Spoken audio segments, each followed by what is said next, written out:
대파, 이렇게 섭취하는 식습관 당장 버리지 않으면 건강에 치명적인 독이 됩니다. 앞으로 나오는 영상만 알고 있어도 잘못된 식습관 고칠 수 있습니다. 대파는 누구나 알고 있는 대표 건강 식재료이지만 잘못 섭취하면 치매, 당뇨, 암을 유발할 수 있습니다.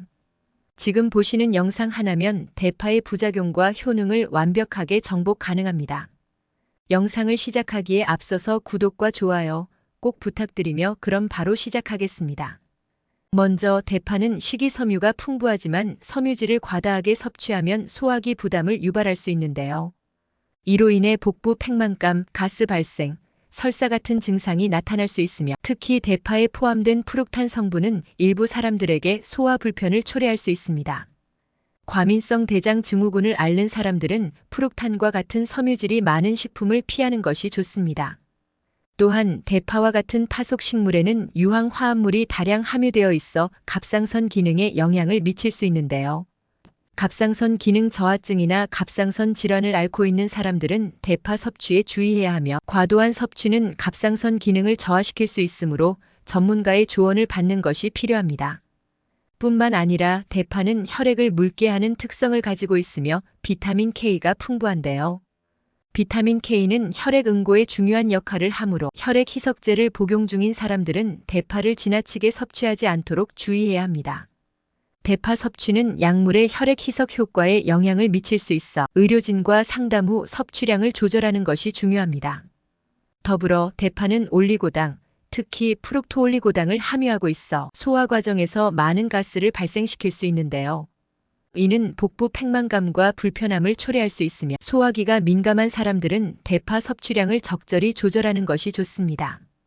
더 나아가 임신 중이거나 수유 중인 경우 대파를 적당량 섭취하는 것은 큰 문제가 없으나 알레르기 체질이거나 소화에 민감한 사람들은 주의해야 하는데요. 대파는 이뇨작용을 촉진하는 성분을 포함하고 있어 과도하게 섭취하면 탈수를 유발할 수 있으므로 적절한 섭취량을 유지하는 것이 중요합니다. 마지막으로 대파는 특정 약물과 상호작용할 수 있으며 특히 항응고제나 항혈전제를 복용하는 사람들은 출혈 위험이 증가할 수 있는데요. 이러한 상호작용으로 인한 문제를 방지하기 위해 약물 복용 중이라면 대파 섭취를 조절하고 의사와 충분히 상담하는 것이 바람직합니다.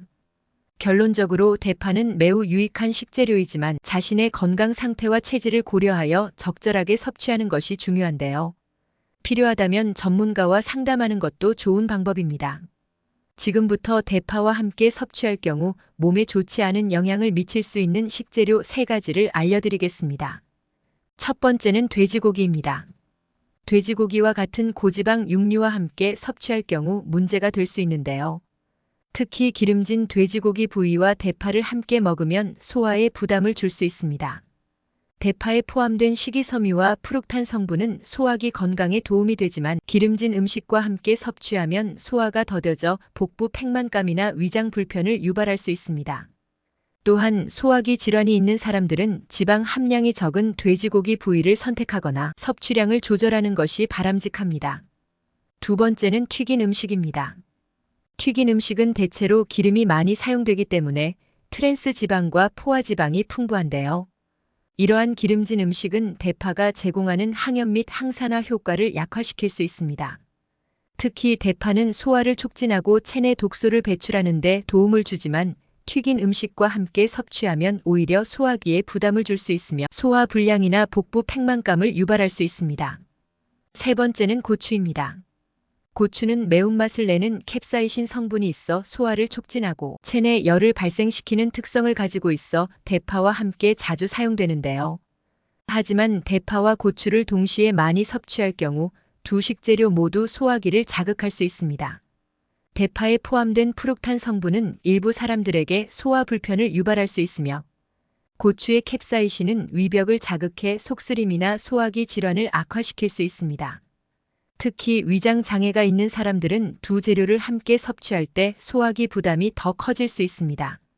따라서 위장 장애가 있거나 소화 기능이 약한 사람들은 대파와 고추를 동시에 많이 섭취하지 않도록 주의해야 하는데요. 요리에 사용할 때는 적당량을 유지하고 두 식재료의 양을 조절하는 것이 중요합니다.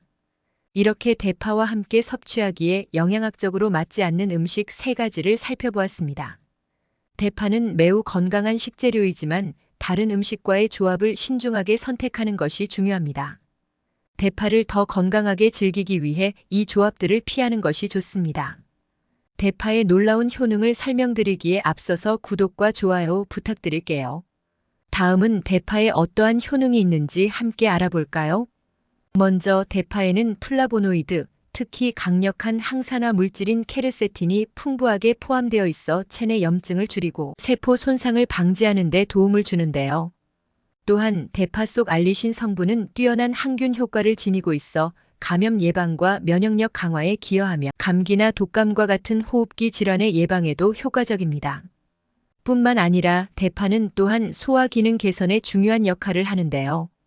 대파에 포함된 식이섬유는 장의 움직임을 촉진하여 변비를 예방하고 휘발성 성분은 위액 분비를 촉진해 소화불량과 속쓰림을 완화하는 데 도움을 줍니다. 대파 속 칼륨은 나트륨 배출을 촉진하여 혈압을 안정시키고 이로 인해 심혈관 건강을 개선하는 데 기여합니다. 또한 알리신은 혈액순환을 개선하고 콜레스테롤 수치를 낮춰 고혈압이나 동맥경화 같은 심혈관 질환 예방에도 중요한 역할을 합니다. 또한 대파는 뼈 건강에도 긍정적인 영향을 미치는데요. 칼슘과 비타민 K를 함유하고 있어 뼈를 튼튼하게 하고 골밀도를 유지해 골다공증 예방에 도움을 줍니다. 대파는 간 기능을 지원하는 효소를 활성화하여 체내 독소 배출을 돕고 알리신과 황화합물은 간의 해독 기능을 강화해 간 건강을 보호합니다. 특히 대파는 알코올 해독 과정에서 간의 부담을 덜어주는 역할을 합니다. 더 나아가 대파에는 비타민C도 풍부하여 면역력을 높이는 데 큰 도움이 되는데요. 비타민C는 강력한 항산화제로 세포를 보호하고 외부 병원균으로부터 몸을 방어하는 역할을 합니다. 또한 대파는 칼로리가 낮고 식이섬유가 풍부해 포만감을 유지시키며 과식을 방지해 체중 관리에도 도움을 줍니다. 특히 항산화 성분과 소화 촉진 작용은 체내 대사 속도를 높여 지방 연소를 촉진시킵니다. 마지막으로 대파는 혈당 조절에도 긍정적인 영향을 미치는데요.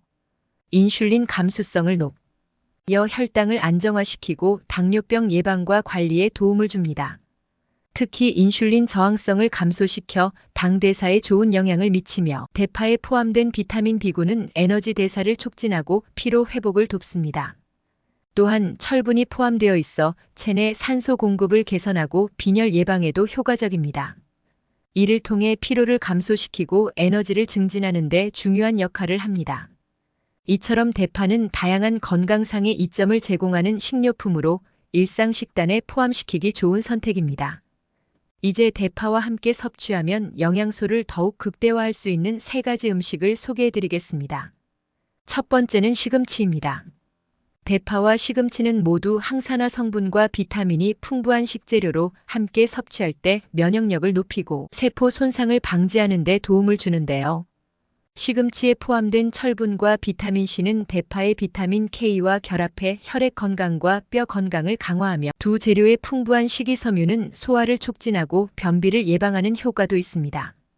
또한 시금치와 대파는 칼로리가 낮아 체중 관리에도 도움이 됩니다. 두 번째는 고등어입니다. 고등어는 오메가3 지방산이 풍부한 등푸른 생선으로 대파와 함께 섭취하면 심혈관 건강에 탁월한 시너지 효과를 발휘하는데요. 고등어의 EPA와 DHA 성분은 혈액순환을 개선하고 콜레스테롤 수치를 낮춰 대파의 항산화 작용과 결합하면 염증을 억제하고 만성질환 예방에 큰 도움이 됩니다. 또한 고등어에 포함된 비타민 D와 대파의 칼륨은 뼈 건강과 혈압 조절에 긍정적인 영향을 미칩니다. 세 번째는 버섯입니다. 버섯은 비타민 D와 항산화 성분, 그리고 베타글루칸과 같은 면역력 증진 성분이 풍부하여 대파와 함께 섭취할 경우 면역 체계를 강화하고 염증을 줄이는 데 시너지 효과를 발휘하는데요. 특히 대파의 비타민 C와 버섯의 비타민 D가 결합되면 면역력 강화에 더욱 큰 도움이 되며 체내 방어력을 높여 각종 질병 예방에도 효과적입니다. 버섯에 들어있는 베타글루칸은 대파의 플라보노이드와 함께 항염 및 항산화 작용을 증진시켜 신체의 염증을 억제하고 혈당 조절과 콜레스테롤 수치 관리에도 긍정적인 영향을 줍니다. 이처럼 대파와 함께 먹으면 좋은 3가지 식재료를 소개해드렸습니다. 대파와 함께 섭취함으로써 대파의 건강 효과를 극대화할 수 있습니다. 방금 알려드린 음식 조합을 시도해 보시는 건 어떨까요? 마지막 영상에서는 건강한 대파를 고르는 법과 신선하게 보관하는 방법을 알려드리겠습니다. 먼저 대파를 선택할 때 가장 먼저 확인해야 할 것은 색상인데요. 신선한 대파는 잎이 진한 초록색을 띠며 이는 대파가 건강하고 신선하다는 것을 나타냅니다. 만약 잎이 누렇게 변색되거나 시들어 있다면 신선도가 떨어졌을 가능성이 크므로 피하는 것이 좋습니다. 또한 흰줄기 부분은 윤기 있고 깨끗해야 하며 검은 반점이나 갈색으로 변색된 부분이 있다면 대파가 오래되었다는 신호일 수 있습니다. 뿐만 아니라 촉감 역시 신선한 대파를 고를 때 중요한 요소인데요. 대파의 줄기는 단단하고 탄력이 있어야 하며 손으로 살짝 눌렀을 때 물렁거리거나 부드러운 느낌이 나지 않는 것이 신선한 대파의 특징입니다. 특히 흰 부분이 단단하고 질감이 견고한 대파가 신선한 상태를 유지합니다. 더불어 대파의 크기와 모양도 신선도를 판단하는 중요한 기준인데요. 굵기가 일정하고 곧게 뻗은 대파가 좋습니다. 지나치게 굵은 대파는 너무 오래 자라 질감이 떨어질 수 있으며 반대로 너무 얇은 대파는 영양분이 충분히 발달하지 않았을 가능성이 있습니다. 적당한 두께의 대파를 선택하는 것이 가장 좋습니다. 더 나아가 대파를 신선하게 보관하려면 냉장 보관이 효과적인데요. 대파를 깨끗이 씻고 물기를 완전히 제거한 후 흰 부분과 초록 부분을 분리해 보관하는 것이 좋습니다. 신문지나 키친타월로 감싼 뒤 비닐봉지나 밀폐용기에 넣어 냉장고야 채칸에 보관하면 대파의 신선함을 1-2주 동안 유지할 수 있습니다. 마지막으로 더 오래 보관하려면 냉동 보관을 추천하는데요. 대파를 씻고 잘게 썰어 소분한 후 밀폐용기나 지퍼백에 담아 냉동실에 보관하면 요리할 때마다 쉽게 사용할 수 있습니다. 이 방법으로 대파는 약 2-3개월 동안 신선한 상태를 유지할 수 있습니다. 이렇게 신선한 대파를 고르고 적절하게 보관하면 오랫동안 풍미 있게 즐길 수 있습니다. 대파를 구매할 때와 보관할 때 이 정보들을 참고하여 대파의 신선함을 유지해 보세요. 대파는 건강에 유익한 식품으로 적당하게 섭취하면 여러분의 건강을 지키는 데 도움이 됩니다. 이렇게 좋은 대파를 고르는 방법과 신선하게 보관하는 방법까지 함께 알아보았습니다. 여러분도 앞으로 대파를 구입하실 때 제대로 고르시고 신선하고 맛있게 즐기시길 바랍니다. 만일 좋은 대파를 구입하고 싶으시다면 고정 댓글에 있는 주소를 클릭해 주시길 바라며 앞으로도 제대로 된 식습관을 알려드리는 100세 건강습관이 될 테니 다음 영상도 시청 부탁드리며 오늘 영상이 도움이 되셨다면 좋아요와 구독 꼭 부탁드립니다. 시청해 주신 여러분 항상 건강하시고 행복하세요. 감사합니다.